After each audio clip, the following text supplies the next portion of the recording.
I'm John Weber with AM Best. Welcome to our webcast. State of the Captive Market.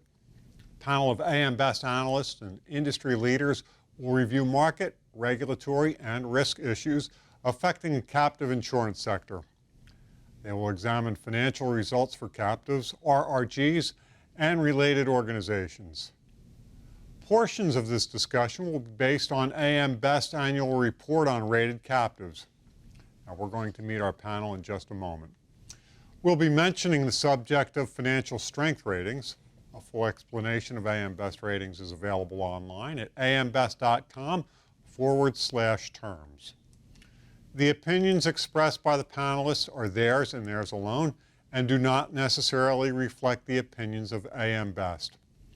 If you have a question or comment, you can send it in to us at webinars@ambest.com, and we're going to do our best to recognize it during our program today. And now let's meet our panel. We have with us today Susan Molyneux. Susan is director at AM Best. Susan, glad to see you here. Thanks for having me. Next, we say hi to Fred Islami. Fred is associate director at AM Best. Fred, good morning, John. Yeah, thank you. Joining us today from Chicago is Joel Chansky. Joel is a consulting actuary with Milliman. Joel, glad you could be here. Thanks for having me. Last but not least, we say good morning to Pamela Davis, President and CEO for Nonprofits Insurance Alliance. Good morning, Pamela. Glad you could join us. Good morning. Top of the morning. Happy to be here. And Fred, we're going to kick things off with you. What does this year's report tell us about the performance of AM Best rated captives? Well, it's the same story that we have been telling the market for the past several years. But before going there, I wanted to give a brief introduction.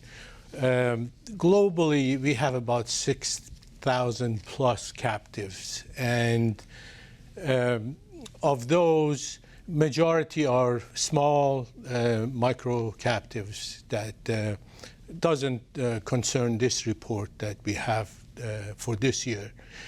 By the way, this is our 19th annual captive report. We've been doing this for the past 19 years, and the results have been consistent, always showing how captives are profitable and outperform the commercial casualty market. For the market, for the U.S. market, which is the topic of our report, the number of captives are almost 3,100. We had some closures and some new formations, so it was an active market, although there was a decline in overall number of captives, U.S. captives. The information that is supplied in our report and in here is based on the works of SRS, which is one of the better captive managers in the U.S. and globally, by the way. So we have about 200 captives globally that we rate. Of those, 140 are U.S. domiciled.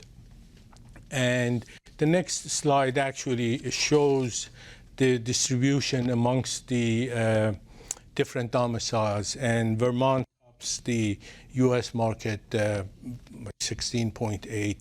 And almost half are I would say about 40% of international, and the balance is U.S. captives. These are divided in terms of types into single parent captives, RRGs, and then we have group captives in addition to the specific structure of RRGs. If you look at the results, the financial results, again, the story is what we have been telling for the past many years. The captives premium remained kind of flat because there was not much of an activity within the either the change or addition of new lines of business or anybody doing something extraordinary. So the premium remained flat. Pre-tax operating performance is for this year was 1.1, which is slightly lower than the prior years, but that reflects some of the, again, 2018 we had some cat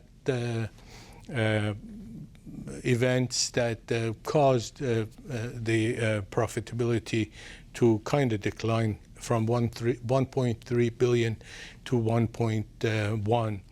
But if you look at the most important thing, and for me, that's one way of measuring the utility and acceptability of captives, is the increase in the surplus. 3.1 billion was added during the past 5 years to the surplus of the captives.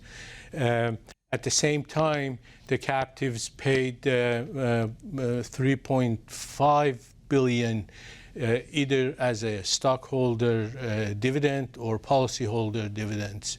So you add the two together, 6.6 billion is the amount that remained within the past 5 years within the captives or the parents or the policyholders. So that amount would have been something that they would have had to spend on commercial markets if the structure and the format of the captives didn't exist. We've been rating captives for many years. Almost the first one was Ford's captive, which we started rating in mid-1960s. And there has always been addition. People come in, get rated, and then something happens, or the purpose of the captive is eliminated, and they get out of the rating process. So that's why we are kind of stable on the number of captives that we rate. In terms of ratios, you can see that in this slide, you can see the difference between what the captives achieved and what the commercial casualty composite, which is that CCC. So you have about 8.8 difference in the captive market, improved or outperforming the commercial market, about 10.8 on the underwriting expenses, because captives, especially the single parent captives, don't have much of an expense. RRGs and group captives have some agency expenses, some commissions that they have to pay.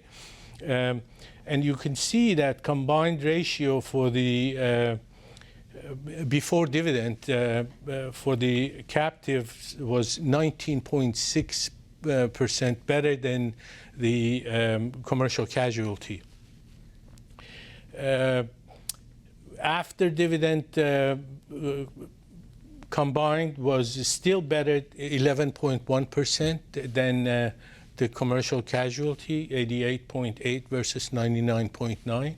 And the most important thing is the operating performance, operating ratio, which for captives remained at 70.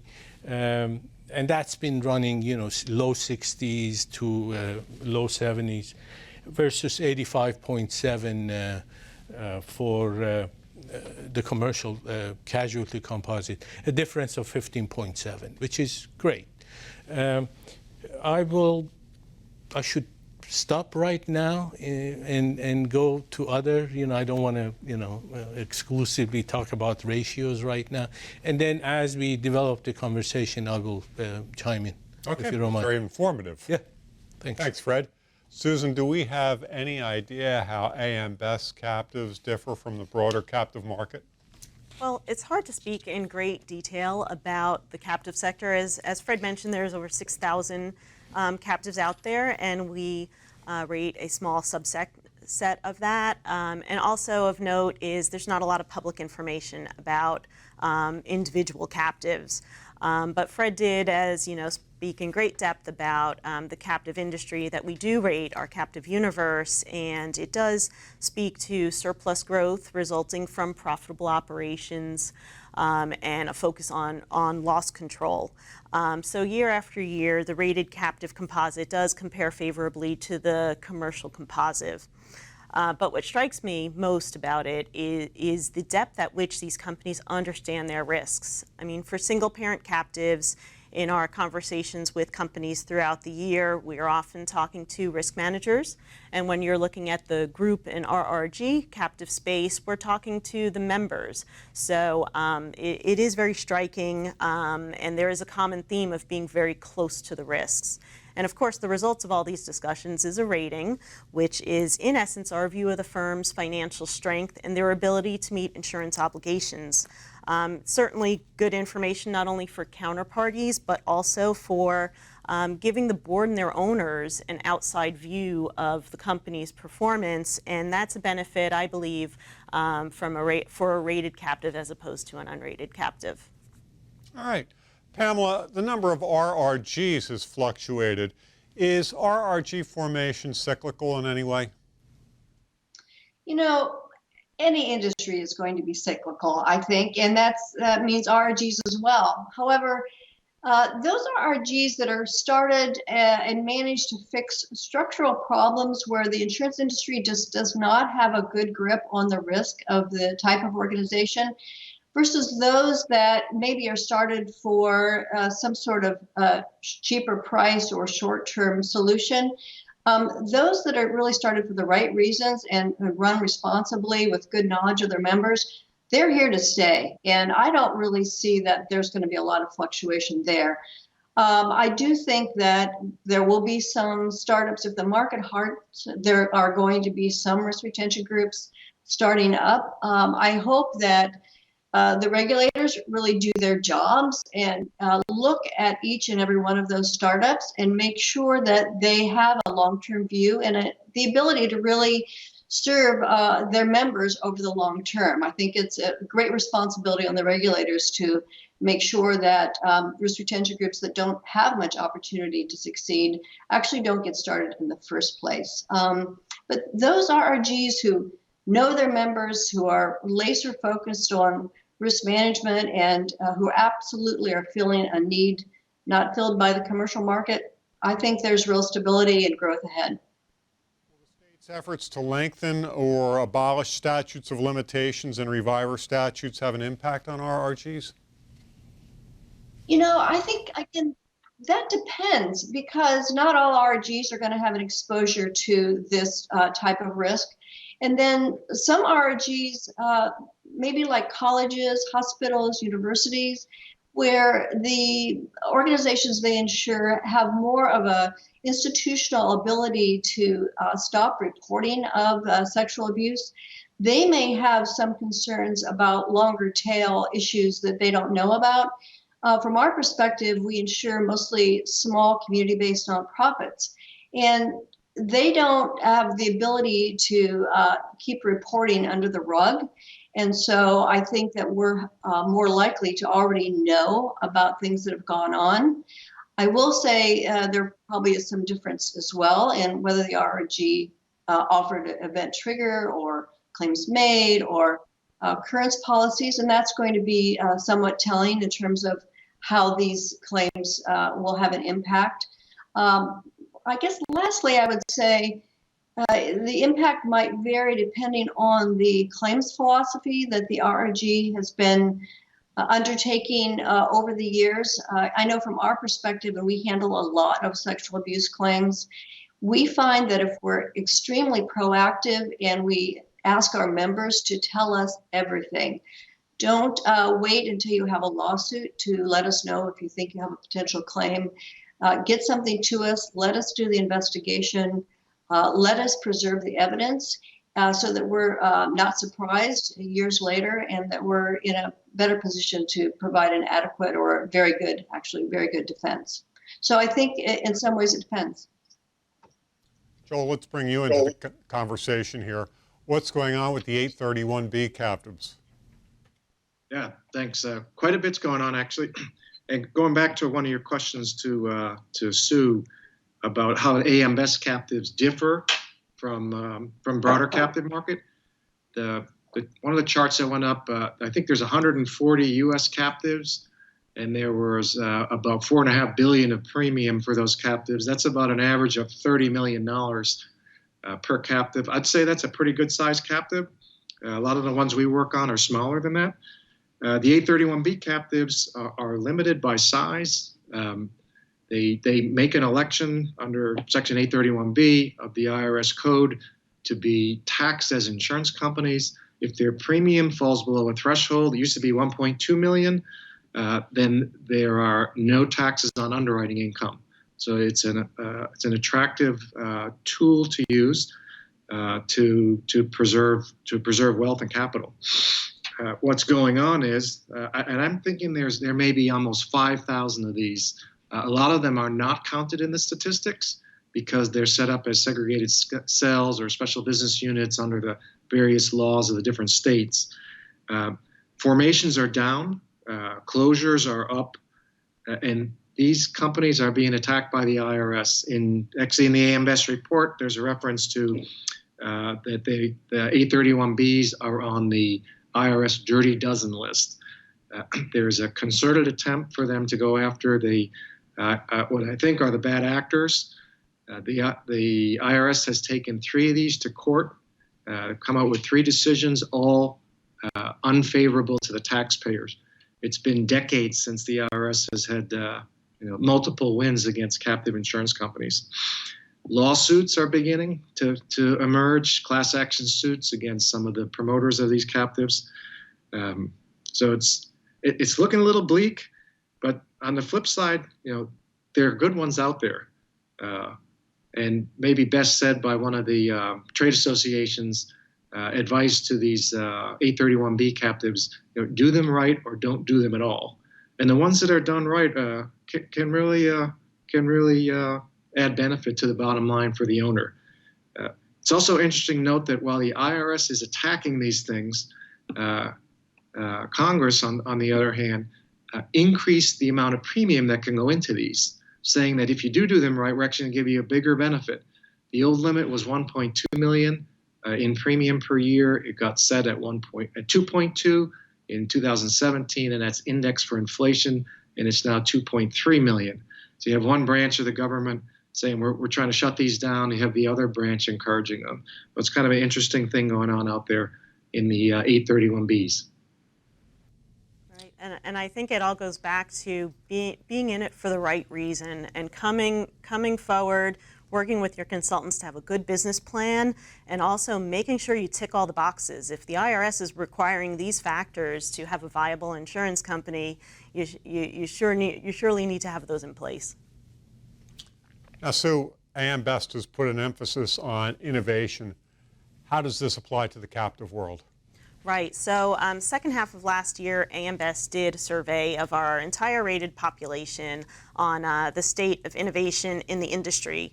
The survey was done as we contemplated releasing innovation criteria, which was released earlier this year in draft, and the comment period's closed, but the innovation criteria has not yet gone live.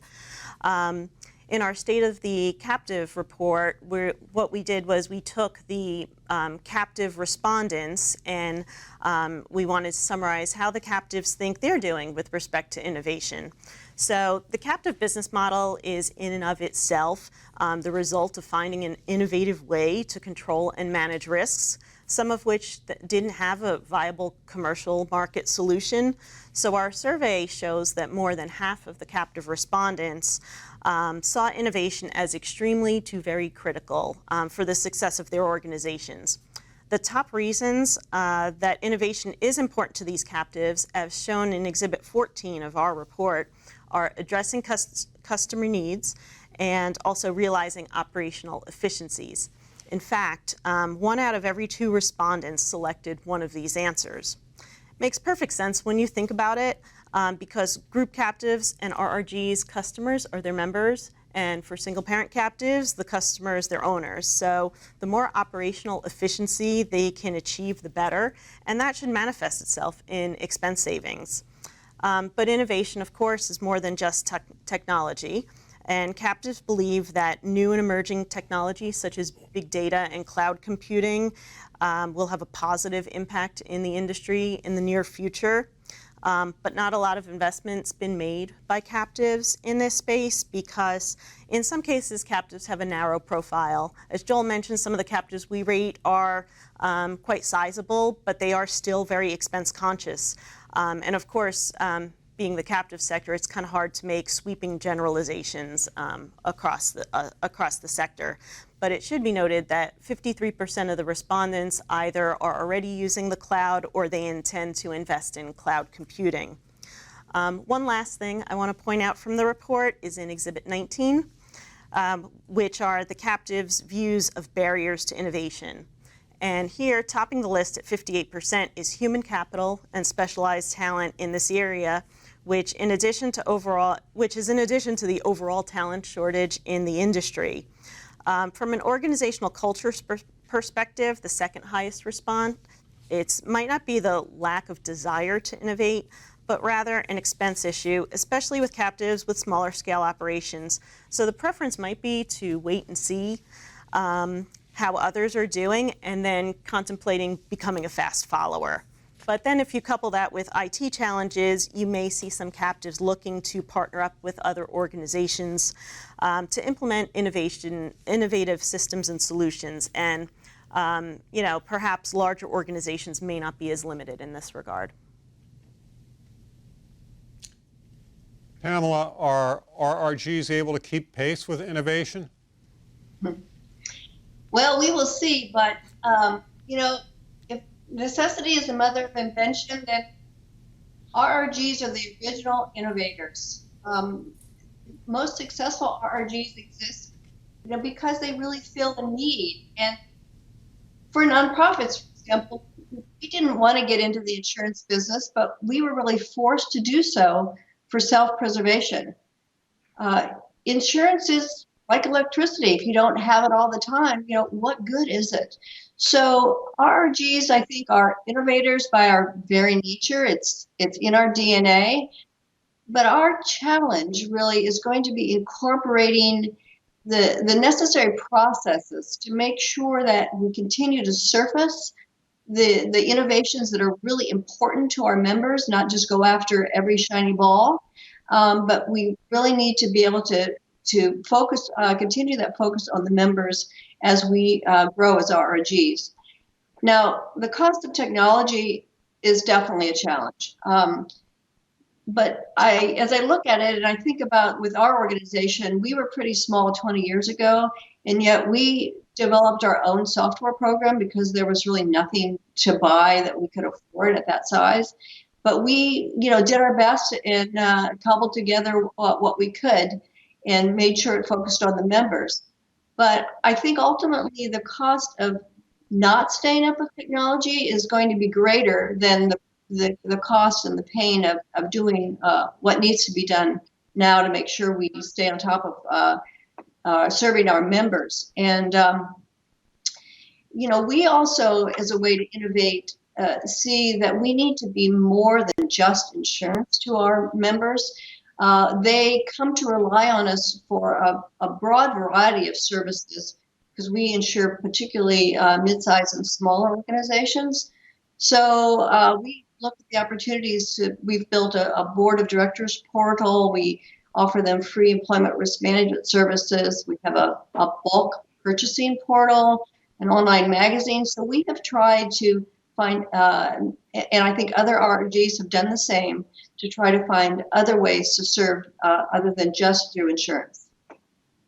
Add to what Sue and Pamela referred to, the whole act of creation of captives in the mid-60s was innovation.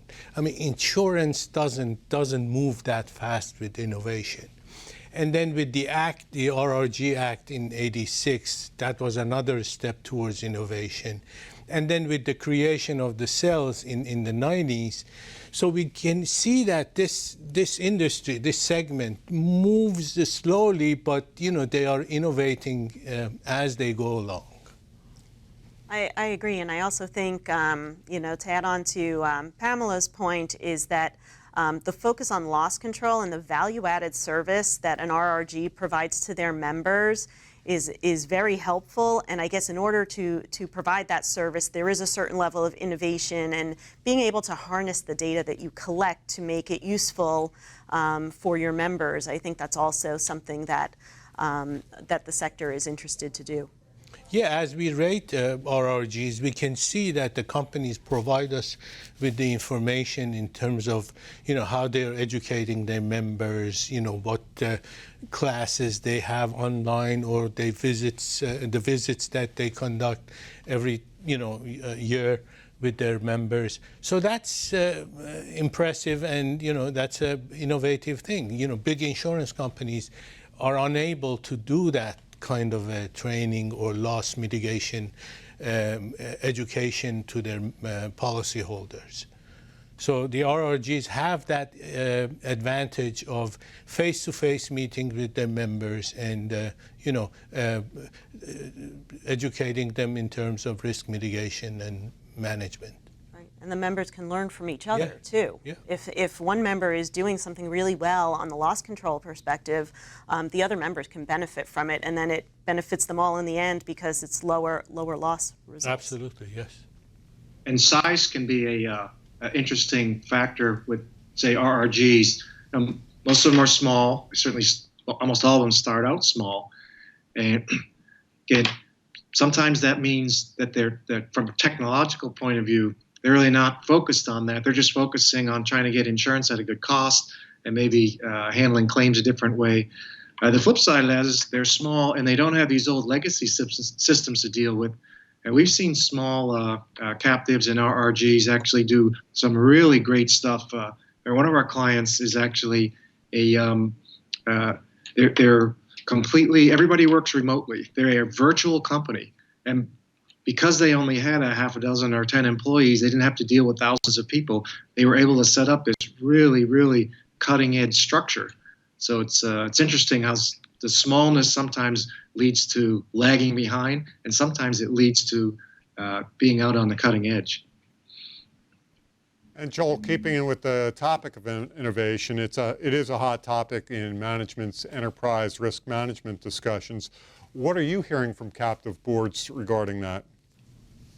Yeah, so I would say a lot of it is more talk than action. So it's on their minds. I think the survey shows that. The AM Best survey shows that. But a couple of specific examples. So we are seeing specific action. One of our clients actually set up a special position for, there's really big data. I think they call him Director of Analytics. And his main focus was to bring to the captive's attention all of the information that they had available, maybe gathering new information. And it's led to initiatives that are actually cutting claim costs. So it's so we've seen that. And I would call that part of enterprise risk management. Another piece we've seen is capital modeling. We've seen some of the smaller RRGs and captives are starting to think about doing some capital modeling. And it's interesting, a single parent captive, a lot of time they're not really thinking about that because it's part of a larger organization. But large insurance companies are required to do capital modeling, and we're starting to see some of that come out in the captive space. All right, Joel, I want to keep it with you and talk about the tax cut and the implications of that. And besides the rate going from 35 to 21, what impact is that having on captives? That's a good question. So the big impact is the 35 to 21. That's it, well documented, and it's in the AM Best report. The smaller thing doesn't get quite as much press as the IRS tinkered with the way loss reserves are discounted. They changed the interest rates. They went from treasury rates to corporate rates, so the interest rates go up. That means there's essentially less acceleration of discounting. Of deductions for captives. They also changed the payout patterns that are being used. They have sped them up. And they don't allow any, they've slowed down the payout patterns. And they don't allow companies to use their own payout patterns anymore. So they're not as big an impact, but it's just cutting into that benefit available, in this case, both to captives and to non-captives. And another piece of the tax code was the BEAT tax, the BEAT, base erosion anti-abuse tax. And here they're going after insurance companies, other companies too, but within the insurance segment, they're going after insurance companies that are ceding a significant amount of premium offshore. And they basically come up with a replacement for the alternative minimum tax. Even though the alternative minimum tax got scrapped in the tax code, there's a second calculation that determines, in my mind, what is a minimum tax.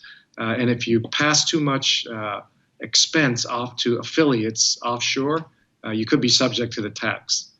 And a lot of insurance companies in the U.S. have offshore affiliates. And how this gets back to captives, actually, this is potentially advantageous to captives. We may see captives being formed onshore instead of offshore, or instead of insurance companies being offshore that are affiliates, they may be replaced by onshore captives. And Vermont actually has a fairly new piece of their law called affiliated reinsurance companies that goes right after this to try to take advantage of companies and saving taxes and not paying this BEAT tax. I also agree with Joel. Captives in particular don't do things in rush or in a knee-jerk reaction with terms of offshore and onshore and tax benefits. Anecdotally, we hear from some of our captives who are offshore that they are studying, they're contemplating, and that takes years for them, despite the fact that this happened a couple of years ago with the tax situation. But they are considering that, and there may be more consolidation or more redomestication of captives onto onshore. So that's another possibility that we may see some of our captives take part into. Yeah, it'll definitely take a little bit of time, because if you have a captive set up in an offshore domicile, the regulator is not going to be quick to let that company re-domicile, because they're looking out for the interests of the policyholders, albeit sometimes related. But what companies may be doing in the meantime is setting up an onshore captive, and then they may bifurcate the business and have U.S. risks go through the U.S. captive and the rest of world go through an international offshore captive. Now, Fred, companies are placing cyber risk in their captives. Is aggregation an issue? Of course, but not much for the captives. As you can see from the slide, captives have increased their premiums on cyber, but the problem that we have is that captives don't file NAIC information filings. NAIC requires that captives complete a supplement which shows what are their premiums and what are their losses and information like that, which we typically, for the past 4 years, we've been putting out the report summarizing those results. But captives file different statutory filing. Hopefully, other domiciles will include the line on cyber that captives write in the statutory filing. So that can be studied because the whole cyber situation lacks information, lacks actuarial information, lacks result-oriented data that people can, understand the pricing better, the reserving better, and the aggregation better. So hopefully we can see, and I think, Vermont even at one point, and we are only focusing on the US and Bermuda as well, they are requiring that companies who write cyber include that line in their statutory filings with the state. But that hasn't spread widely, and we are hoping to see that implemented, and we are hoping to actually get more information from not only NAIC supplement, but also other domiciles who write captives. For the captives, since the retention limit is fixed, the aggregation issue is not much. But for the whole industry, it's a difficult challenge. We did a study actually last year, which we made some assumptions in terms of increasing the premiums and increasing the surplus of the top 20 writers, not captives, of course, but we saw that the exposure under the two scenarios that we had in the report, one was cloud failure and one was a software issue, we found that none of those aggregations got close even to the natural catastrophe PMLs that we use in our BACAR analysis. So I think the industry knows this problem. They know that they're not pricing cyber appropriately. I mean, you just read this morning that Capital One was hacked, 100 million people, information was exposed. So this is going to get worse and worse and worse, especially with the municipalities that we have seen, Baltimore and Atlanta a couple of years ago. I think, that would be a disaster if a bunch of large municipalities, New York City, Chicago, you name it, those are attacked at the same time and with ransomware.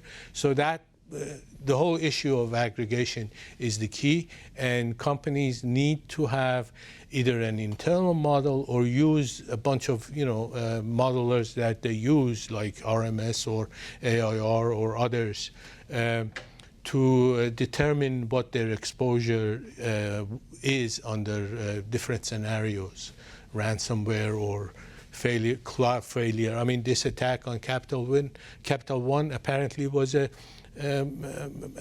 Amazon cloud attack, but they deny it, of course, and this is public. I'm not disclosing anything confidential. So yes, it is important for the industry to come up with the aggregation method and understanding.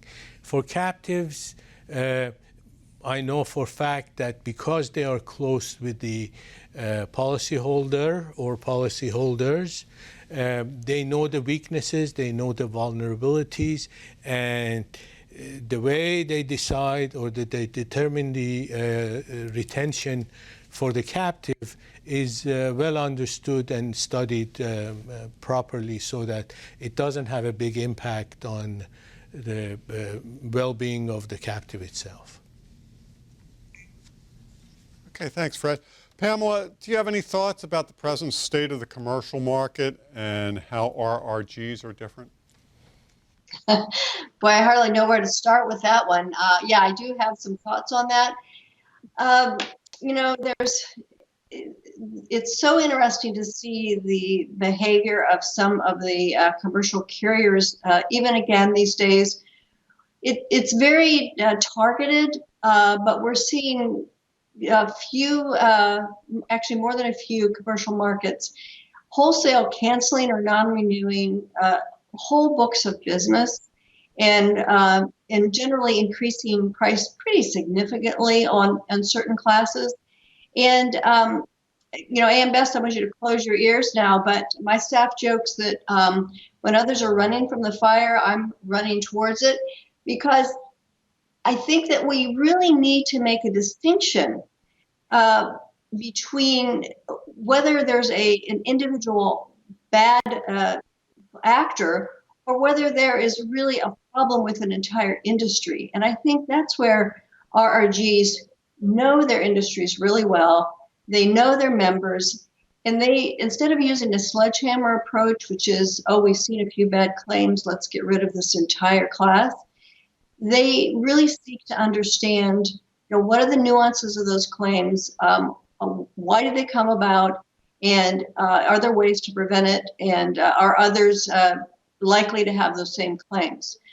So we're seeing, in particular these days, small animal rescue organizations, and we've insured them for 30 years. We don't see the problems, but we understand them very well, and what some of their practices can result in significant claims.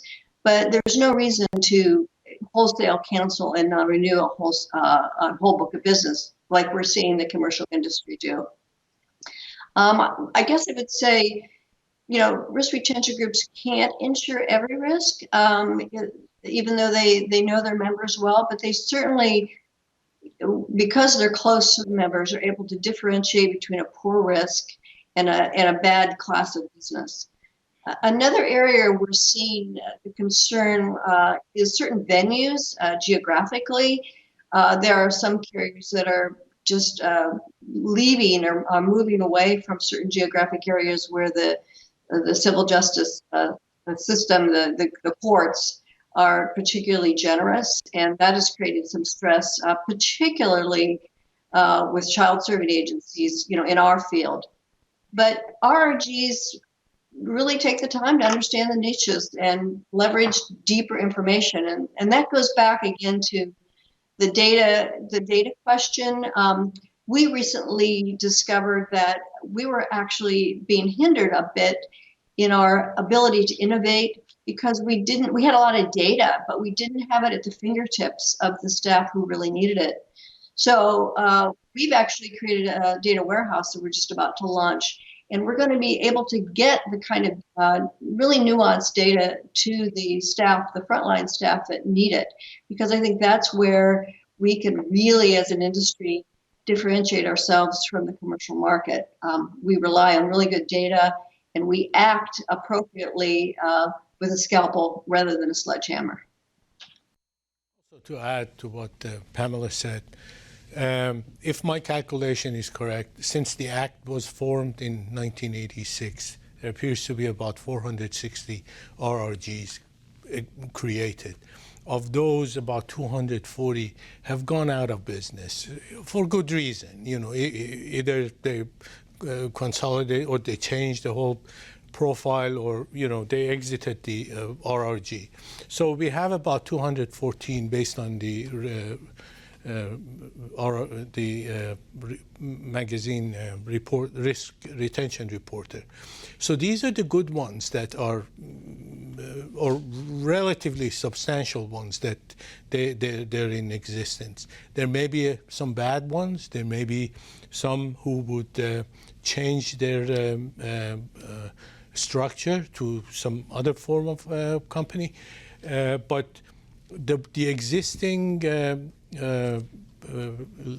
number of RRGs that are around are, for the most part, they know the risk, they know their exposure, they have good data to manage, and as I said earlier, they go through extensive risk management and mitigation process with their policyholders. Okay, let's switch gears here. Joel, what's going on in the state of Washington since the Microsoft case? Thanks. That is a pretty big shifting gears here. The Microsoft case is what I'll call the tip of the iceberg. The state of Washington actually filed a cease and desist order against the Microsoft captive. That was their approach. Their goal was to collect premium tax. The state, having successfully negotiated a settlement with Microsoft, said, I think we can get some more of this. So rather than issue cease and desist orders, instead, they created a reporting requirement for every captive insurance company in the world that has operations in Washington that were being insured by that captive. The requirement basically says if you file by June 30th of 2019, that day has just come and gone, you have to file 10 years of financial statements and premiums on the premise that you'll be taxed for 10 years of premiums for risks in the state of Washington. You also get the privilege of paying a 12% interest rate compounded. That's a penalty, and there's a flat dollar amount for a fine. I believe it's $25,000. If you don't file by June 30th of 2019, if you file by, I believe it's June 30th of 2020, you have to put 5 more years into the calculation. So now it's up to 15 years of back taxes that are due. And if you decide not to file by June 30th of 2020, and maybe if you don't file at all and the state does decide to come after you, you will be required to pay premium tax, interest, and penalty on every dollar of premium ever written by the captive for risks in the state of Washington. So it can be a big number, especially for Washington headquartered companies. Company I work for is headquartered in Washington, so we've kept an eye on it.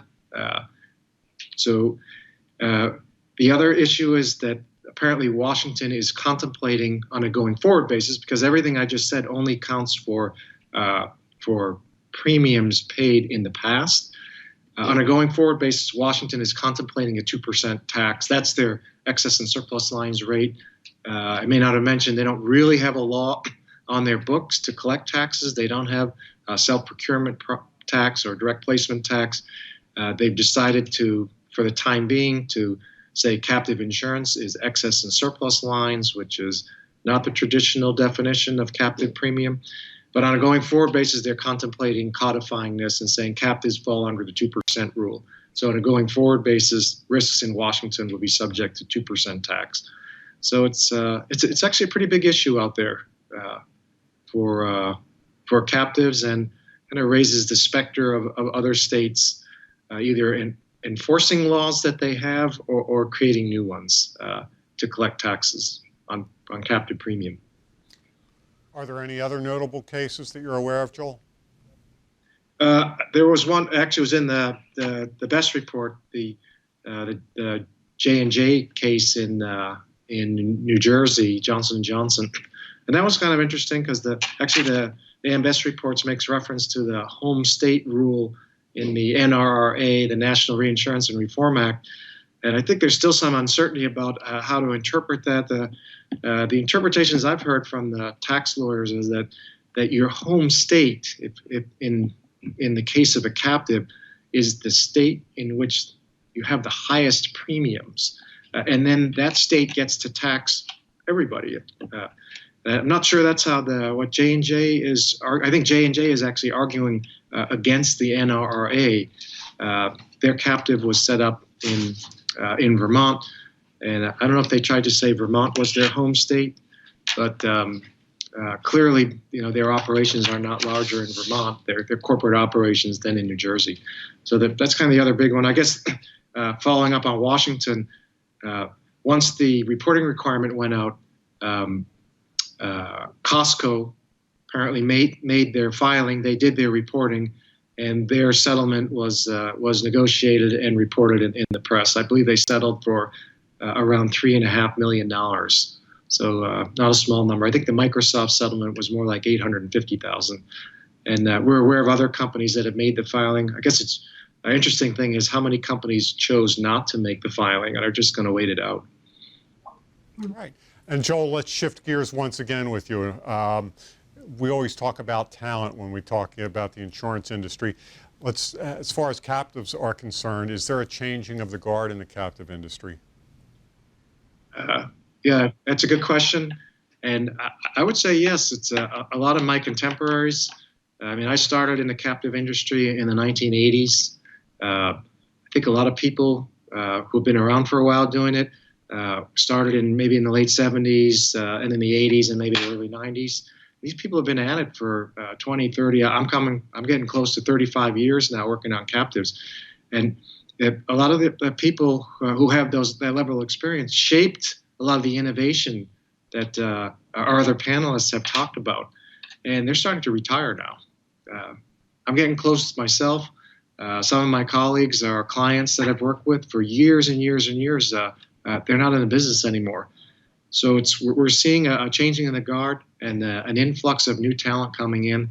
And some of the captive organizations, I know the Captive Insurance Company Association actually has set up an initiative to try to train new talent in the captive industry.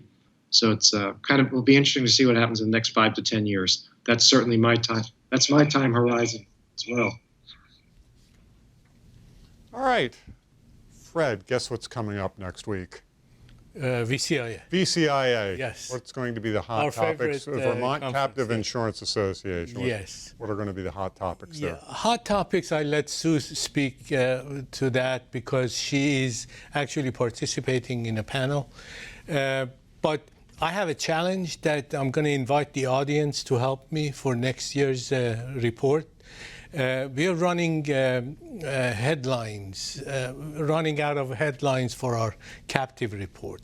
You've seen the results. It's every year it's the same, double-digit differences with commercial composite. So I'm actually proposing a contest for the audience to send me or send whoever the contact is a headline for our next year's captive report, because I expect that to be the same, if not better.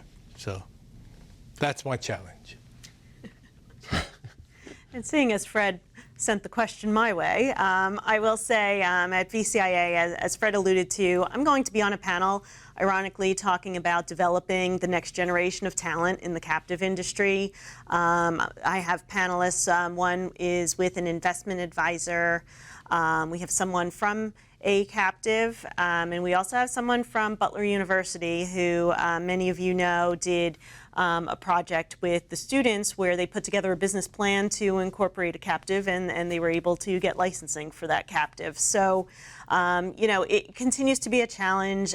There's a little bit of repetitiveness in you know, the talent shortage is there and it's coming. And as Joel mentioned, you know, the runway is getting shorter and shorter before these you know, veterans in the industry start retiring it. And, you know, probably yesterday is the time that we need to be really building that bench.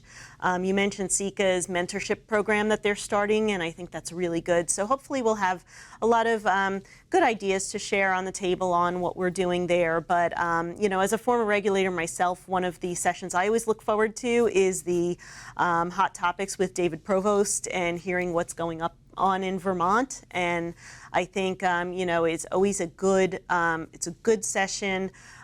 They've also added captive immersion to the first day of the conference, where there is an entire afternoon for people that are new to the industry, and hopefully those that haven't been exposed to captives kind of go in and take a listen, and, you know, maybe that's more people that we can help develop and bring into the industry, because it is a very interesting industry behind the headlines every year of how well they're doing. Maybe you could put them in your headline writing contest. Yeah, we can, definitely we can. All right, well, we are quickly approaching the end of our presentation today, and this is the part of our webinar where we like to go around the panel, circle the panel, and ask each of our panelists what they think the big takeaway is from today's presentation. And Joel, why don't we start with you? What do you think the big takeaway is here today? Big takeaway, captives are here to stay. Captives are a great risk management tool, but captives are constantly under attack. Can be from regulators or from the IRS, and we always have to try to stay one step ahead of them and continue to work hard, document everything, and continue to innovate.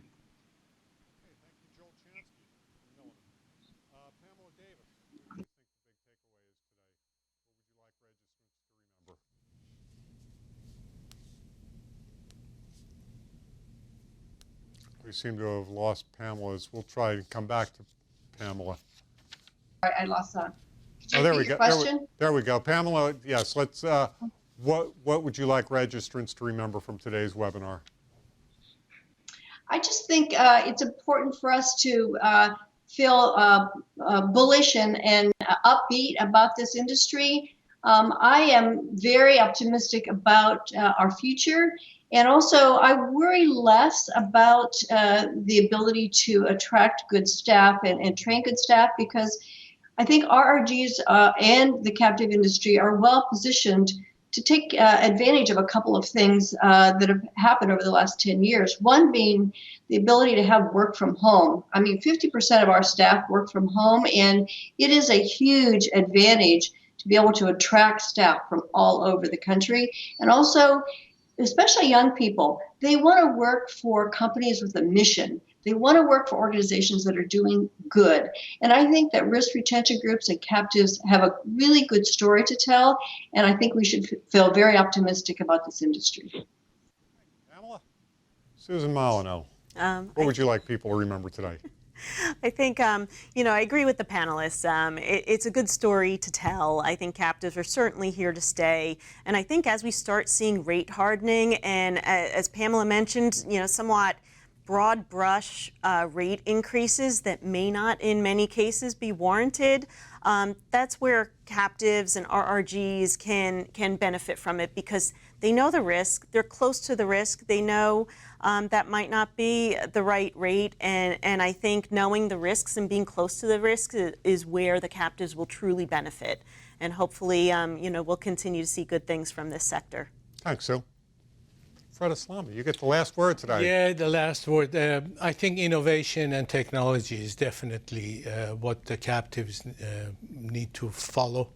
Blockchain has a lot of potential, although it's right now it's a jargon that everybody uses it. But given the fact that you know, insurance and the captive insurance is contract-based and very defined, with limits and retentions specified, I think they can use definitely the smart contract concept in blockchain. It's a young technology. It's only 10 years old, but it has gone through development. There are 4 different generation of blockchain, which eventually they get it right for the insurance industry. Banks already are working on getting the blockchain on their platform, and I'm sure it would benefit the insurance companies as they study it and, so to speak, play with it. Okay, thanks, Fred. And before we go, the report. Tell us about that and where people who would like to find it can find it. Yeah, the report was issued yesterday, actually. It's on AM Best's website. There's a press release related to that report, which has a link, and you can access the report very fast and quick. Okay, thank you, Fred, and thank you, panelists one and all, for an outstanding presentation today.